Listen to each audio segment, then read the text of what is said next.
You're listening to Women's Media Center Live with Robin Morgan on 1580 CBS Radio.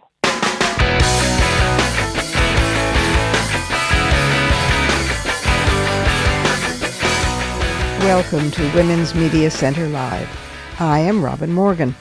You're listening to us on CBS radio station WJFK 1580 AM in the Washington, D.C. area, or on the web, WMCLive.com, where you can find podcasts of all our previous shows and which can link you direct to iTunes, where you can also download and even subscribe to the show for automatic downloads worldwide. You can find us and like us on Facebook, and you can follow us on Twitter. We are all over the place. This week is our pre-Women's Media Awards Gala show, with special guests who are awardees and presenters.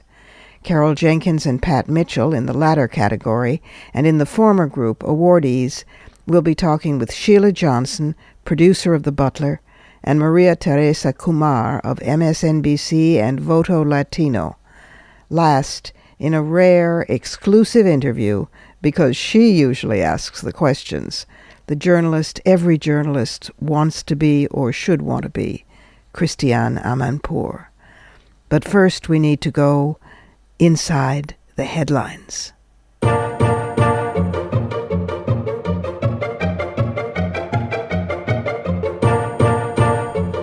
So there I was, wondering how come a spring thaw seemed to be suddenly occurring in the autumn, or whether people were just going stark raving sane.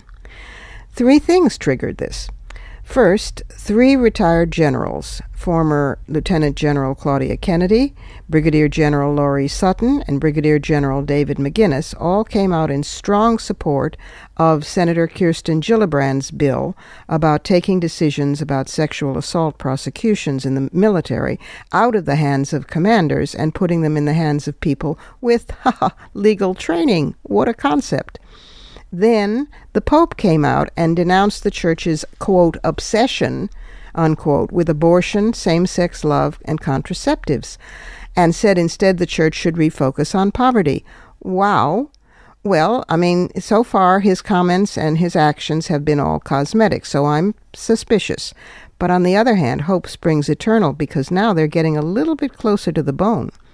Then third, Iran turned around and said, actually, we're sorry, the Holocaust did occur and it was very bad. And by the way, Happy New Year to Jews. And hello, West, we'd really like to talk. And we don't want a bomb. We really seriously do not want a bomb. We would like to have sanctions end. So you put these 3 things together and you wonder if there's something in the air.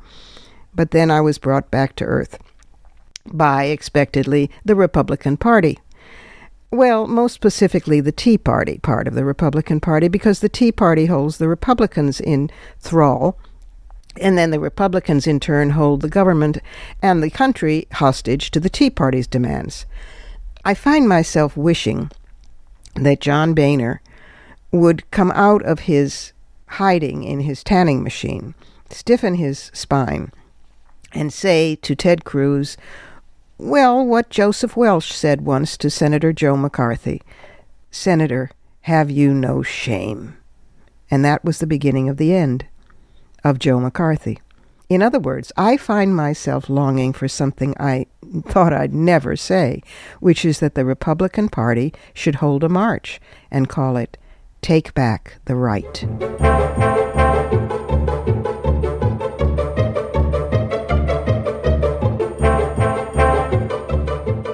Sheila Johnson, our first guest, is the primary producer of the film The Butler. She's produced other films as well. She's the first African-American woman to be an owner or partner in 3 professional sports franchises. She co-founded BET, the entertainment network, and she is proudly one of the very few African-American female millionaires with wealth estimated at approximately $700 million. Welcome to Women's Media Center Live, Sheila. Thank you. Well, first of all, congratulations, because you will be receiving the Women's Media Center Visionary Role Model and Corporate Leader Award. And I'm going to get to both you as a visionary role model and a corporate leader in turn. we'll start with what's happening right now, the amazing film, The Butler. And I know that you raced to the rescue with funding. You read the script and decided this has to be made, and you are one of the producers. Yes, I am. Say how that all came about. Well, many years ago, I had actually become friends with Laura Ziskin, Pamela Williams, and Rusty Roberts and helped them with Stand Up to Cancer. Mm-hmm. And apparently, excuse me, Laura was very interested in telling the story about Eugene Allen. She stumbled upon it. Someone brought it to her attention, Will Haygood's article in the Washington Post, mm-hmm. and she was so enthralled by the story and about this unsung hero about an African-American man who served 8 presidents as a butler in the White House. She then brought Danny Strong in to write the screenplay. She then shopped the script to every Hollywood studio, and they were not interested at all. Big surprise. But she knew in her heart that this was going to be a very important story to tell. But unfortunately, she just couldn't get anyone to believe in it. Excuse me. So anyway, she brought the script to me, and unfortunately, Laura Ziskin was dying of cancer 6 weeks out. And she says, I want this to be your movie. It's a very important one. She says, I'd like you to read the script, and let's see what happens. So I read the script not just once, not just twice, but 3 times, and I cried at the end of on the last page. And I said, this has got to be done. Yeah. So I told them that I was in, that I was going to do this. We then talked about a director. They then suggested Lee Daniels, and I was 100% for it. Lee and I met in New York City. We discussed the script, how it should be shot, who we thought could play the parts. And, of course, Forrest Whitaker's name came up, Oprah's name came up. We agreed on almost everybody. Mm-hmm. And but most importantly, I think to just tell the viewers, it was tough raising the money. And I think this is sort of a lesson to Hollywood. I think that they go after people to tell these stories, to put the money in, and hope, and then I guess on the other end, they don't really either get their money back or earn it back. But this was something that I didn't even think twice about whether I'd get my money back. It was a story that had to be told. Yes. So I put money in, a great deal of money, and then I went out and sold the script. It took me 2 years. Wow. And I shopped it to everyone I knew of means, and including celebrities. Mm-hmm. And finally went to some closer friends who I was in partnership with. And that's why there's so many executive producers on this film. But I think the greatest thing that happened, people don't realize you can make a movie, but then if you don't have distribution, it's like you've never made the movie, because then no one's going to see it. Right. So luckily, I'm coming off the set, getting ready to get in the car, and my phone rings, and Harvey Weinstein's name pops up on my cell phone. Wow. That, to me, was the biggest door that could open, and I cannot thank him enough for believing in the story, believing that it's a winner. And I knew we had a winner when I started seeing the rough cuts, the takes from the day, but most importantly, just the trailer, that once we were getting ready to release it. Yep. And look at the success. I mean, you must be walking around with an enormous smile on your face 24/7 right now. Oh, no, it's great. But the greatest feeling is people are coming back to me. Can we still get in on this? And I'm like, no. That is very nice. Oh, yes. They said, we'll listen to you next time. Well, they should. And I hope there will be a next time. I mean, you've produced films before. This is not a first, but I hope it is decidedly not a last, because now you got a reputation, by God. Oh, well, it's going to depend on the script, because I get a lot of scripts that come across my desk, and I really trust my instinct. I know what's going to make it and what isn't. Well, your instincts have been quite on the mark before. When it was always very interesting to those who watched when you sold BET, which you had co-founded. Right. You made it very clear that you were not happy of what it became, including sexism in the lyrics the videos that it aired, including a sort of diminishment of what you had created as BET, and you were very open about that. I really wanted a cable network that was targeted to the African American viewers, that was not only going to be entertaining but really educational. I wanted to give Black America a voice. Yeah. In a sense, it was the media. It was the Ebony magazine that's on television. Mm-hmm. It was a way of really telling our stories, to keeping our voice out there, whether they're being critical or whether they're being entertaining.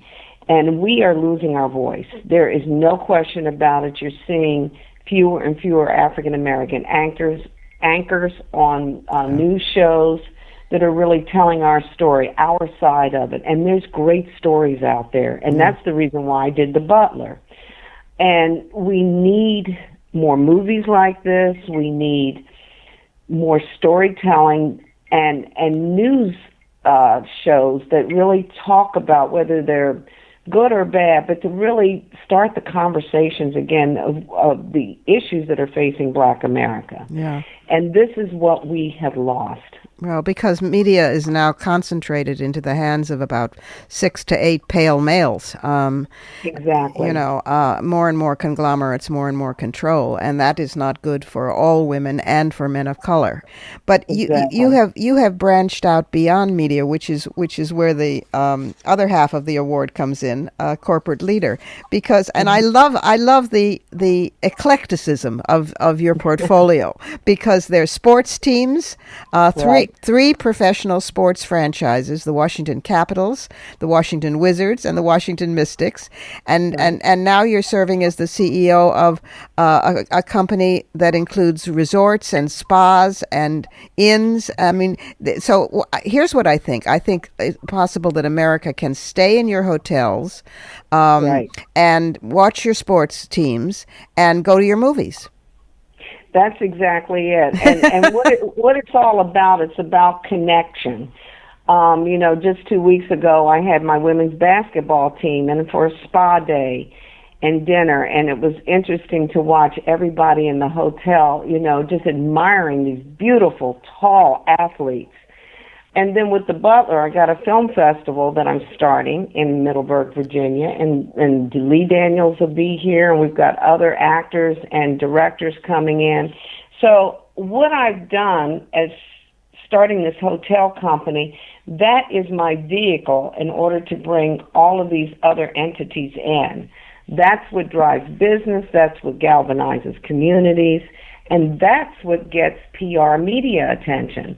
So you just don't want to focus your self into a silo. Okay, I've got hotels and that's all I'm going to do.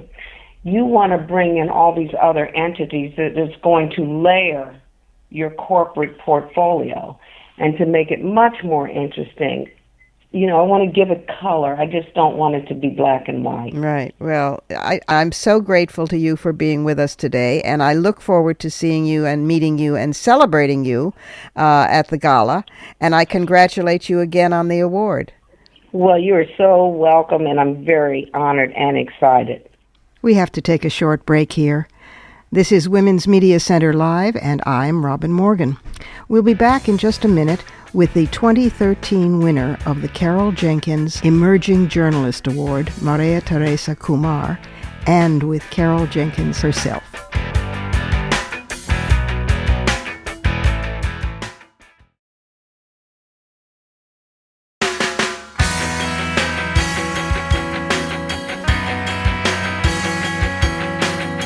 You're listening to Women's Media Center Live with Robin Morgan on 1580 CBS Radio.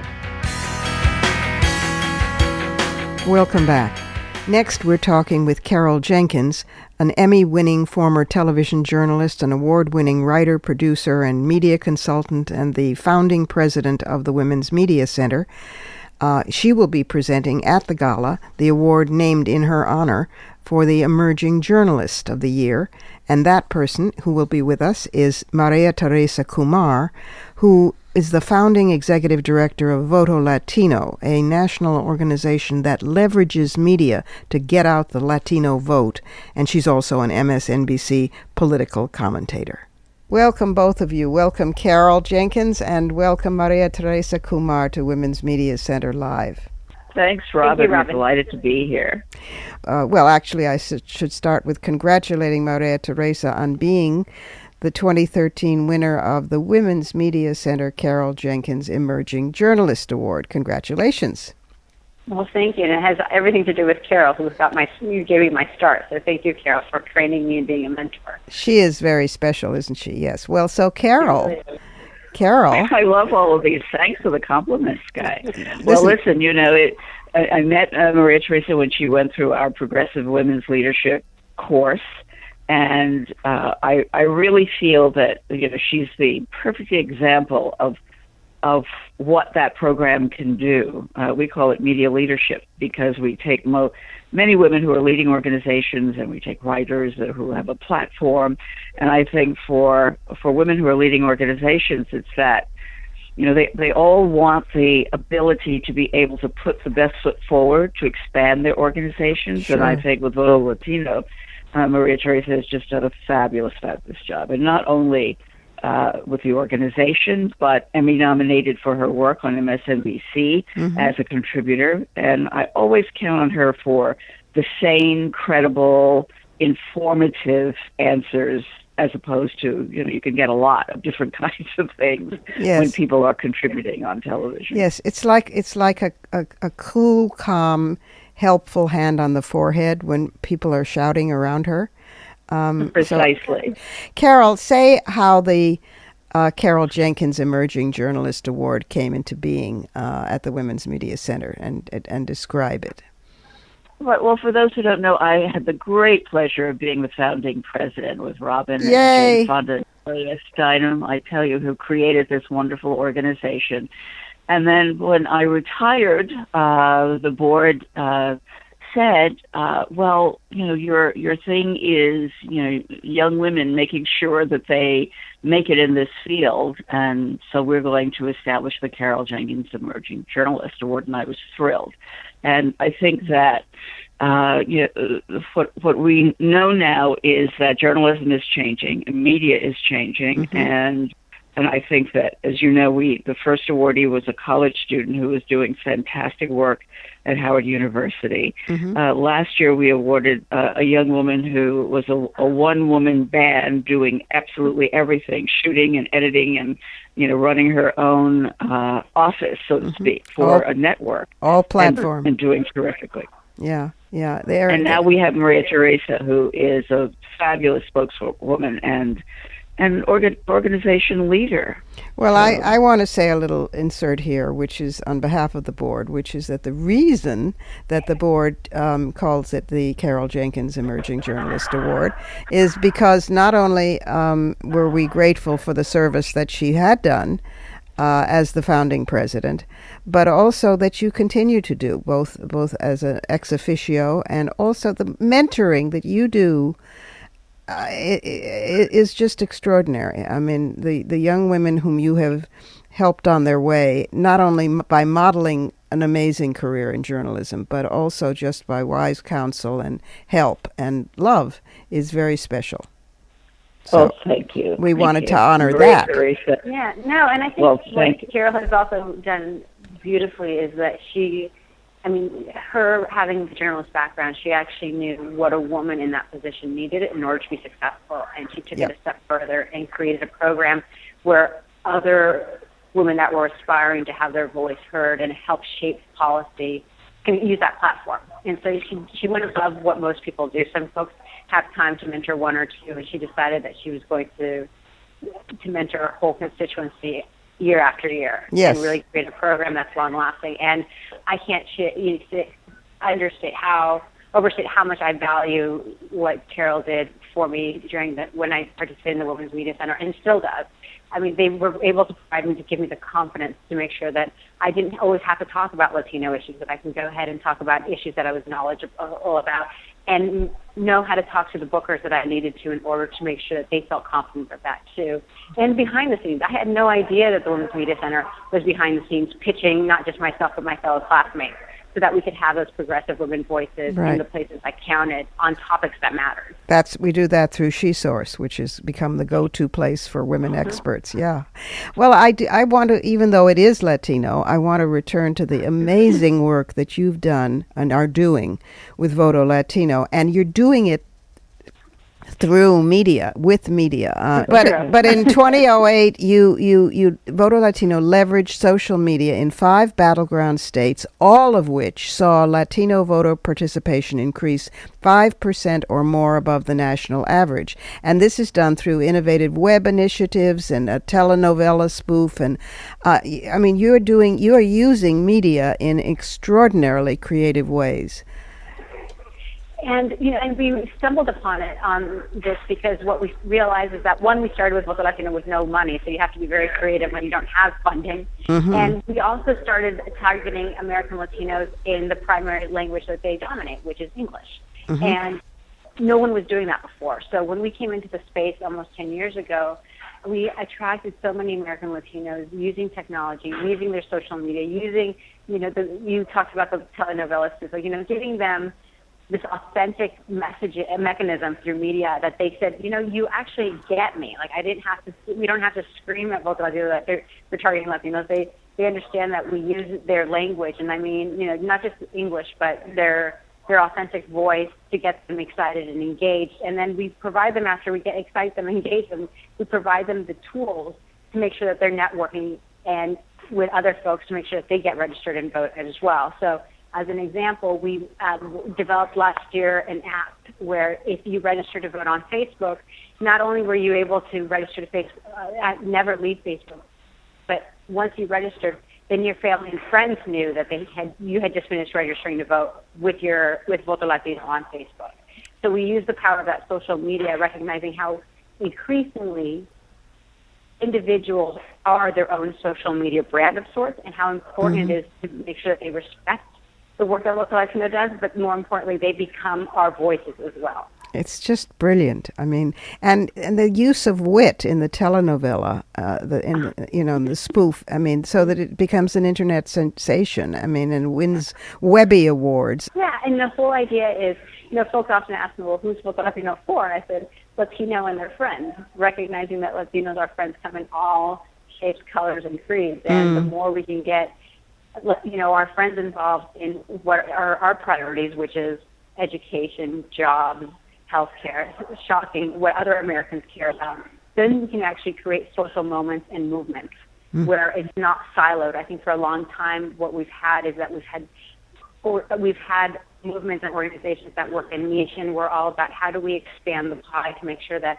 if we talk about immigration, we're inviting our friends at Ross to vote, we're inviting our friends at Planned Parenthood, we're inviting our friends at the Hispanic Chamber, and say that this is an American issue, it's not a Latino issue, to give you an example. Again, it's brilliant. And it's about making the connections. Go ahead, Carol. Right. Yeah, and I love the outreach that you did for the 50th anniversary of the march, which was really terrific, an example of non-siloed outreach, which is magnificent.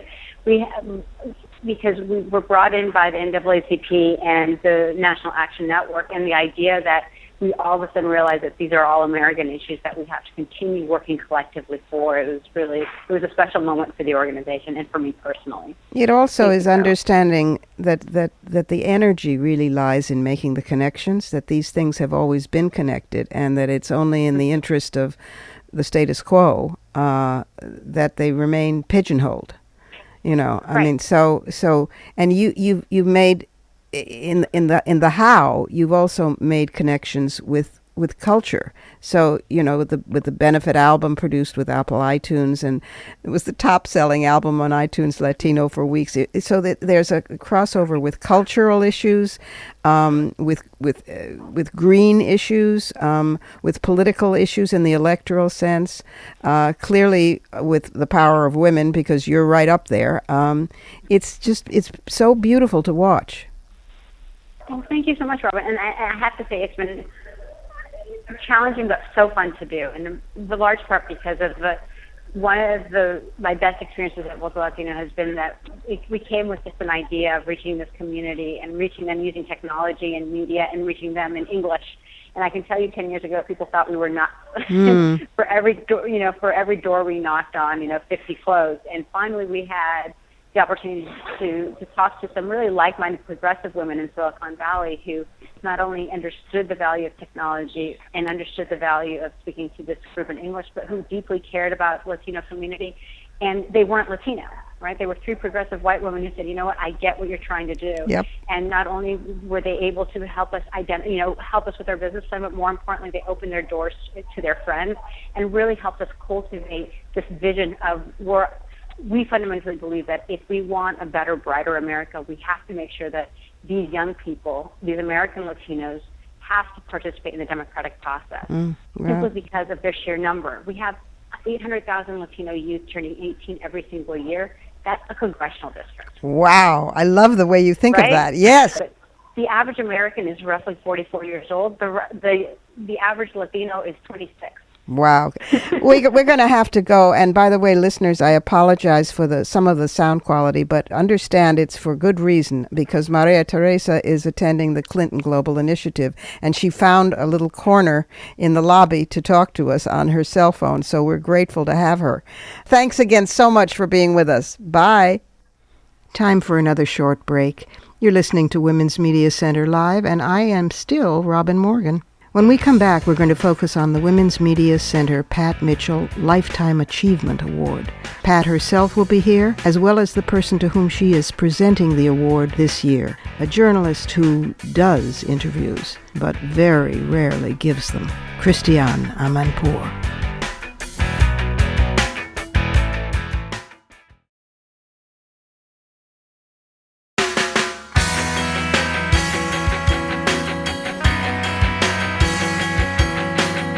You're listening to Women's Media Center Live with Robin Morgan on 1580 CBS Radio. Welcome back for a two-segment special with Pat Mitchell and Christiane Amanpour. Pat Mitchell is the president and CEO of the Paley Center for Media, and she's been everything in media: a reporter, a news anchor, a talk show host, the White House and special correspondent, a producer, and an executive. Her documentaries and specials have received 37 Emmy Awards, 5 Peabody Awards, and 2 Academy Award nominations. Pat was the founding board chair of the WMC and the first winner of our Lifetime Achievement Award, named now in her honor, which this year she presents to Christiane Amanpour. Amanpour is considered one of the world's leading news correspondents, whether as a foreign correspondent reporting from war-torn conflict areas or firmly interviewing even authoritarian heads of state. Her work has won 9 Emmy Awards and countless other honors, including a Peabody. She is CNN's chief international correspondent and has worked for 60 Minutes since 1998. She now anchors ABC's News This Week. This exclusive and rare interview was done with her on tape as she was dashing to interview the president of Iran at the United Nations. Christiane, you are everybody's idol and every feminist dream of what she wants to be when we grow up. My son thinks that if intelligent life ever lands on the planet, that you are the person we should send, not only to represent the human race, but because you'd get the story. Oh my goodness, my head is expanding. Well, so I know you have very little time, so I've tried to boil everything down into one two-part question, naturally. What in your incredibly stellar career, for which you'll be receiving the Pat Mitchell Lifetime Achievement Award from the Women's Media Center, what would you say is your greatest regret and your greatest pride? Well, firstly, I'd like to say it's a great honor to be receiving an award in the name of Pat Mitchell, who used to be variously a boss, a colleague, and she's always a friend. And she really is a trailblazer in the field of women, and certainly women in media. So that is a great honor. My greatest pride, let me start by saying, is twofold. One, that I started at CNN right out of college in 1983. It'll be 30 years ago this month. And I worked my way up from the very bottom. And I'm proud of that because I think that has centered me and it has given me a sense of passion and mission and commitment. And it also means that I don't think easy come, easy go. I know how hard it is to get to the top of your profession and to stay there and to use it in a responsible way. So that's my first thing. And I hope all young people understand that to be competent, you have to really work and really practice. My greatest pride, though, is the work that I did along with my CNN teams in Bosnia during the 90s. We were young, we were inexperienced, we were green, we didn't realize what we'd been thrown into, which turned into ethnic cleansing, genocide in Europe at the end of the 20th century, in the midst of the satellite revolution. Nobody could say we didn't know. We were there to tell the world what was going on. And by force of telling the story, and thank goodness our networks played it every single day, it was top of the news on CNN every day just about for years. It was stunning. And it was stunning. And I believe we did the right thing in terms of journalism, in terms of the moral imperative, and finally, I believe the force of the weight of history that our leaders, our democratically elected leaders, were forced to confront, got them to intervene on the right side, and Bosnia today is free, it's independent, and it is no longer in the throes of a genocidal war. That's really important. By the same token, my greatest regret for myself, for my colleagues, and for our leaders is not intervening in Rwanda, where a little bit of well-placed action by our leaders would have put paid and halted that genocide as it started to get underway. Instead, it was allowed to proceed, and forever our leaders and I think ourselves will always feel sorry and always apologize. Well, you've set a different standard, a real standard for journalism. That, for one thing, whatever happened to the follow-up question? You know it, but other journalists seem not to, and I worry we all gnash our teeth sometimes about the state of journalism.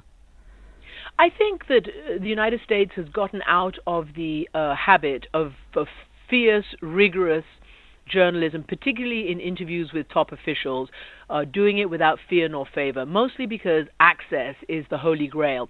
I frankly don't give a damn about access. I have not had access to the presidents of the United States ever, and I haven't had access to quite a few people who simply don't want to sit down and be asked tough questions by somebody who's been around. Now, I am not saying that I'm the greatest interviewer ever. I am not, but I do my homework. I am committed.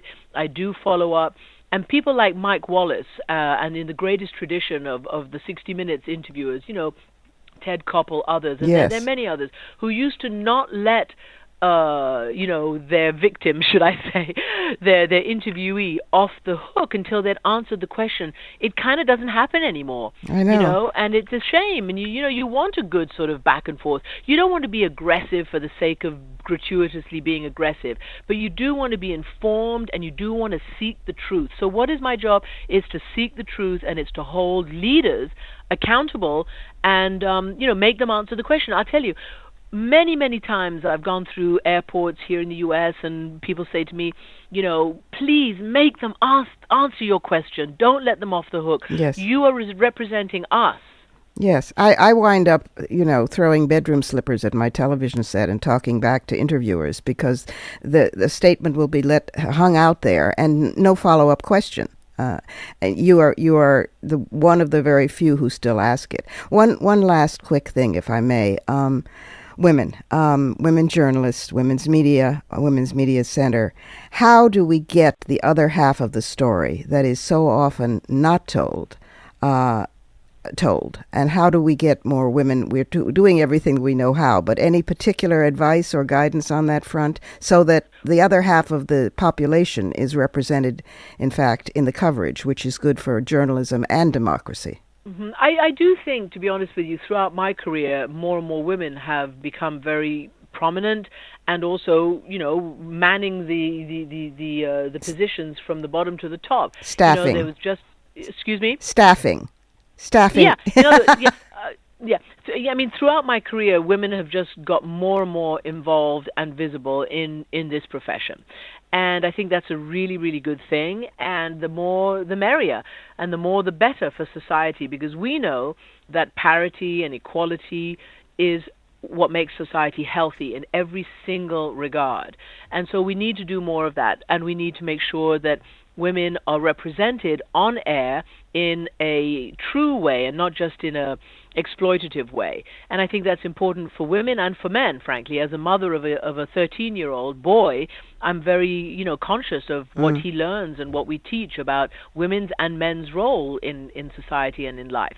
So there's no getting away from the need for parity.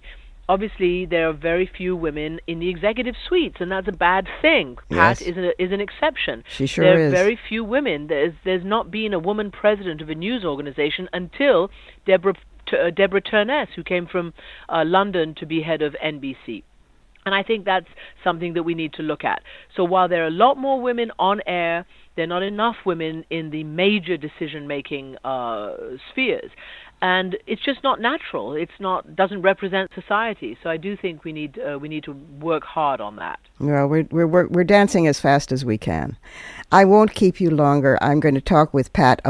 Talk behind your back with Pat, and of course talk. Can I just say, Robin, how extraordinary it is that you ask Christiane the personal questions that I know you ask many women in these interviews, and in just absolute authenticity to her character, Christiane answers in terms of the world. Isn't it amazing? I mean, not her own personal moments of pride, but the way in which the world shifted because of good, solid, important, critical journalism. Work. Exactly.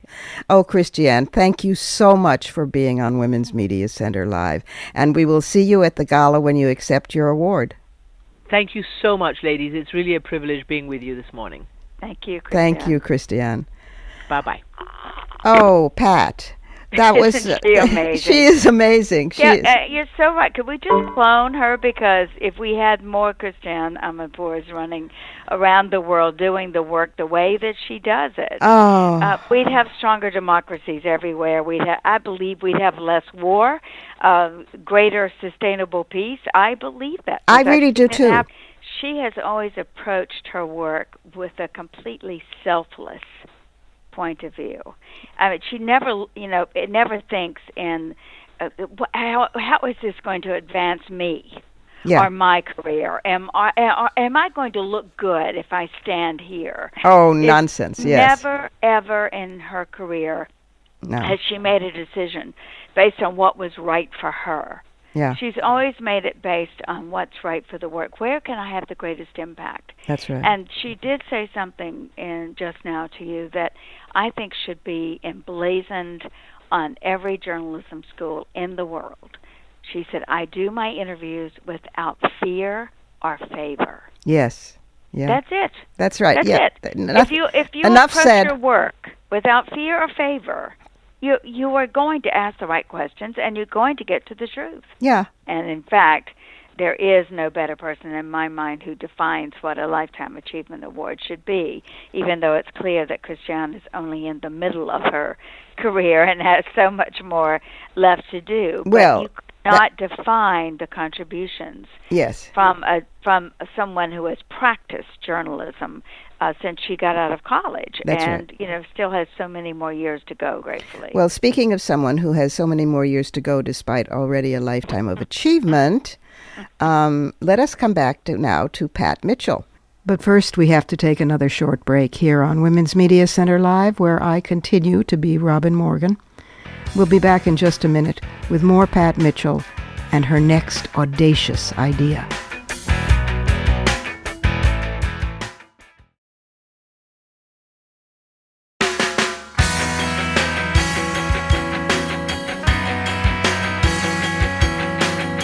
You're listening to Women's Media Center Live with Robin Morgan on 1580 CBS Radio. And we're back with the woman for all media, who is Pat Mitchell. Is there anything in particular coming up at the Paley or at TED Women that you want to talk about? I feel it's such a privilege at my life, at this point in my life, where I'm no longer practicing journalism or running a media company and having the power, and I say that word very carefully, the responsibility, the sphere of influence that comes with those kinds of positions, whether you're in the field reporting or making the decisions about what gets reported. Now I feel I have to use my responsibilities and spheres of influence to put those stories across the board about what women are doing, where women are making a difference. There's so many more examples across every sector of life and work. Yeah. So at the Paley Center, we're focusing on that, beginning today with a lunch with some of the top magazine editors whose readers are women across the country, all demographics. What are they thinking? What are they telling them? What's on their minds? We're doing a deep consumer look at what are women readers looking for, and what do they value, and are we giving them what matters? To all the way to TED Women later this year, where the theme is Invented Here.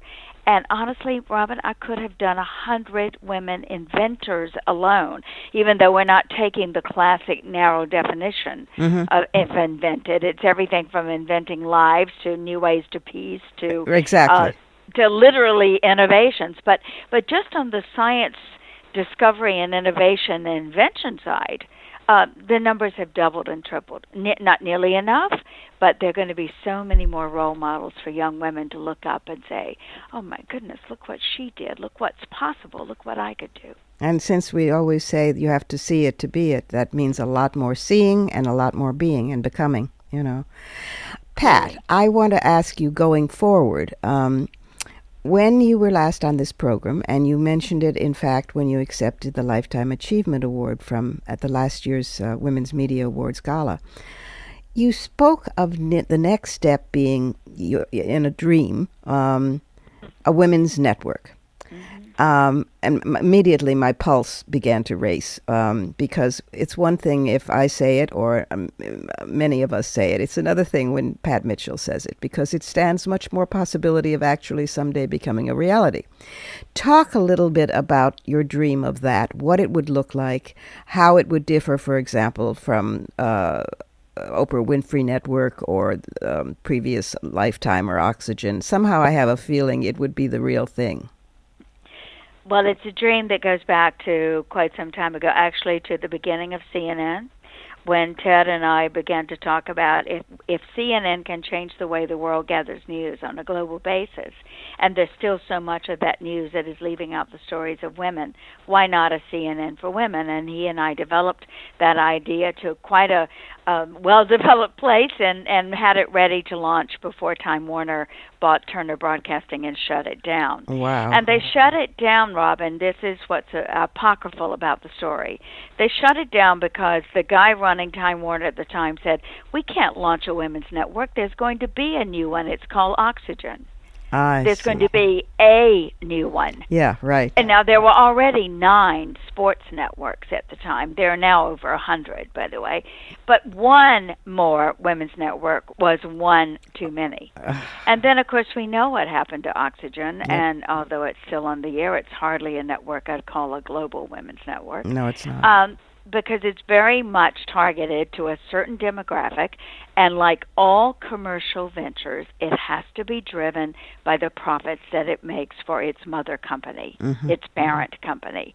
And the same thing is true with Oprah, who I think has found a niche for OWN, which is working, and I am so pleased for that and for her.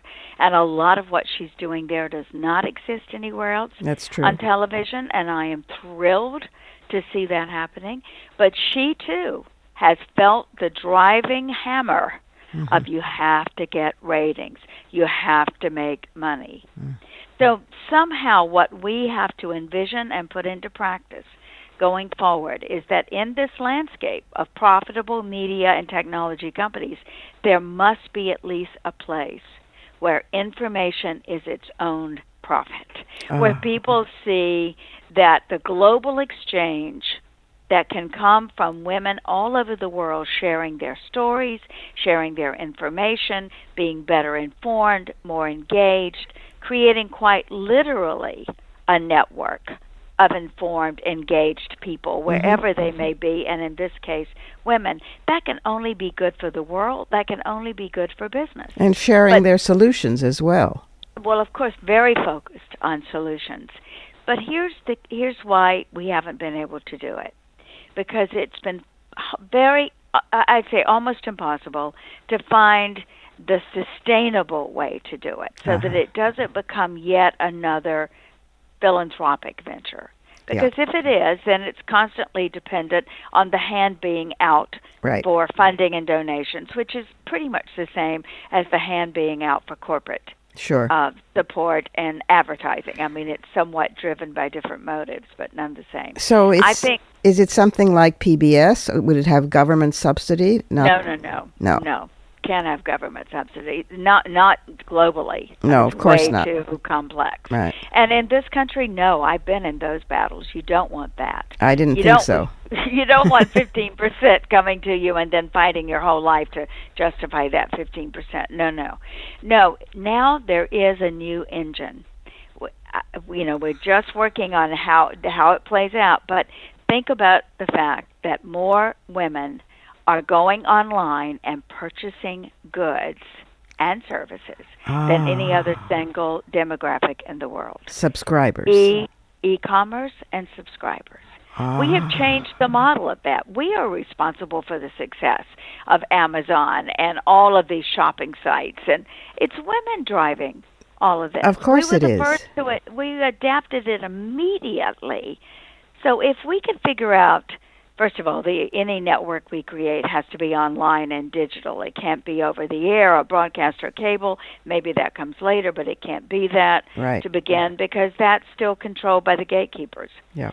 The Internet isn't. The Internet is an open space where the sharing can be global and where it can be free and open without censorship or concern for other parties.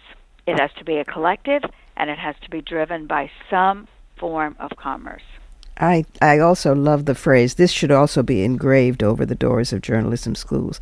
Information is profitable. Yes, that information. I can't tell you how genuinely thrilling it is to me to not only hear you talk about this, but to realize you're already so far down the road in analyzing how it would come to be. I mean, it is not just a dream; it is going to be. Well, Robin, I hope so. I am still, it is in the stages of let's get all the smart people in the room who know something about all this. And I don't. E-commerce is not my field, but I'm starting to gather people who do. And part of today's lunch is hearing about all these consumer insights and what we know about women and how we're spending our money. We just have to harness this. I was in a room last week with a group of women at a bank, and we were actually talking about the work of UNICEF. And the woman banker stood up and said she had done a quick analysis of the money represented in that room. You want to take a guess at what it was? Oh, I don't dare. Go ahead. $4 billion. In the personal wealth or the family wealth or the foundation wealth, but nonetheless, the women sitting in that room had their hands on $4 billion in their own spheres of influence, as I would call it. Now, it would only take a fraction of that, of course, to launch what we're talking about. And so we've just never leveraged it. And yes, and it's very exciting because women of wealth now, inherited wealth or earned wealth, are beginning to show their own clout too. They're not just listening to their fathers and brothers and husbands. And for some time now, they've been an active front in the women's movement, which is its own thrill. But bringing these things together is, there's a story that was told about, that I retell now about the Women's Media Center after Helen Thomas died. And someone who knew Helen was in the Middle East and spoke to a young Palestinian journalist who said, I want to be another Helen Thomas, this young woman. And the friend said, oh, because she was pro-Palestine? And the Palestinians said, no, because she was Helen Thomas. She represented media and women. And those are the two things right now in history that can save the world. And I want to be both. Wow. Well, that's it. Yeah, that's it. Oh, that's it. Oh, Pat, I'm so glad to be on the planet at the same time that you're on the planet. Well, are you kidding? You were the one, you and so many of the others who took the courage without fear or favor to step out and start asking these tough questions so many years ago, Robin. And thank goodness you're still asking them, because if we keep asking the questions, everyone eventually has to come up with better answers. That's right. And that's what I see women. Well, Christiane does that in the way that should be modeled by all of us. Yep. But all of us are asking the questions. And so I'll keep asking, why not a women's network? You keep asking me, how far have you gotten, Pat? And we'll keep challenging each other. Oh, I love you dearly. Thank you so much for being with us again, and I will see you at the gala. Now for some fighting words.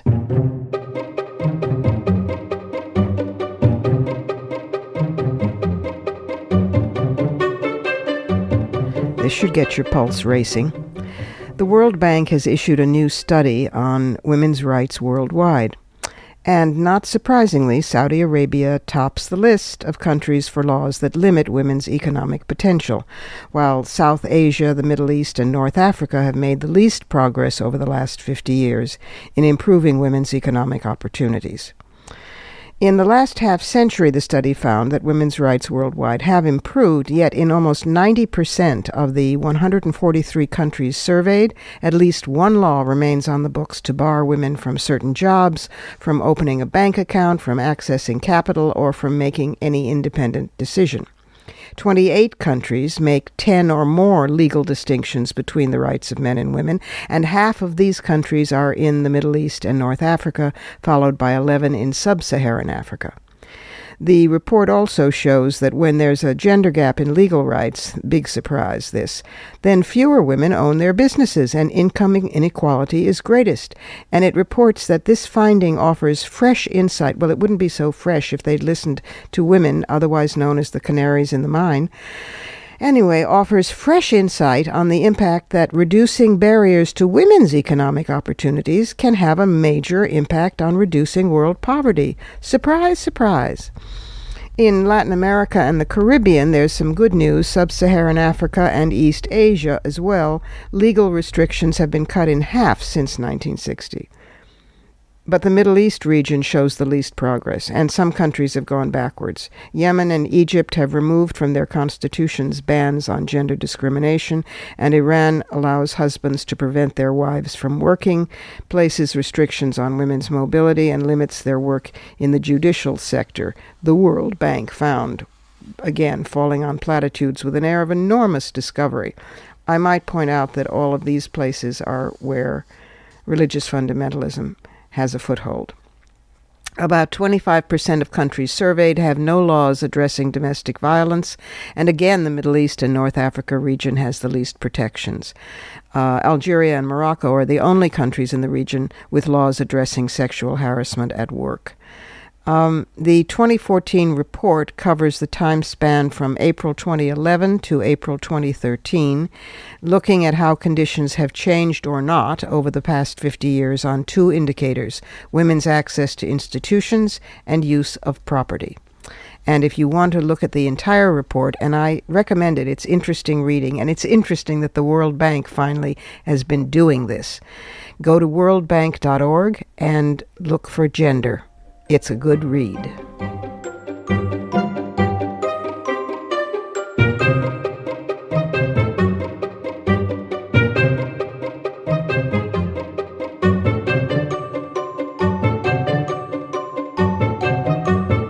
And that's it for this week. You've been listening to us on CBS station WJFK 1580 AM radio and on the web at WMClive.com, which also has podcasts of previous shows. Or maybe you've been downloading us on iTunes, where you can subscribe for automatic downloads worldwide. Portions of this program were taped earlier. Views expressed here do not represent the WMC. Write us and like us on Facebook. Here's the family for Women's Media Center Live. WMC President and for this program Executive Producer Julie Burton, Senior Producer Crystal Williams Chancellor, and our founding sponsor Regina Kulik Scully. I'm still Robin Morgan. Thanks for being with us. Join us next week when we'll continue celebrating the Women's Media Awards with Amy Richards, author, activist, and representative of Makers, winner of the Multimedia Award, and with the People's Choice Social Media Award winner to be announced at the gala on October 8th. Follow us on Twitter for news of other guests and upcoming shows, only here on Women's Media Center Live. For the smartest talk about news, politics, sex, books, religion, race, and more, tune your radio to Women's Media Center Live with Robin Morgan. Audacious, witty, provocative, informative, and fun. It's Women's Media Center Live with Robin Morgan on 1580 CBS Radio and WMCLive.com. Talk radio with a brain.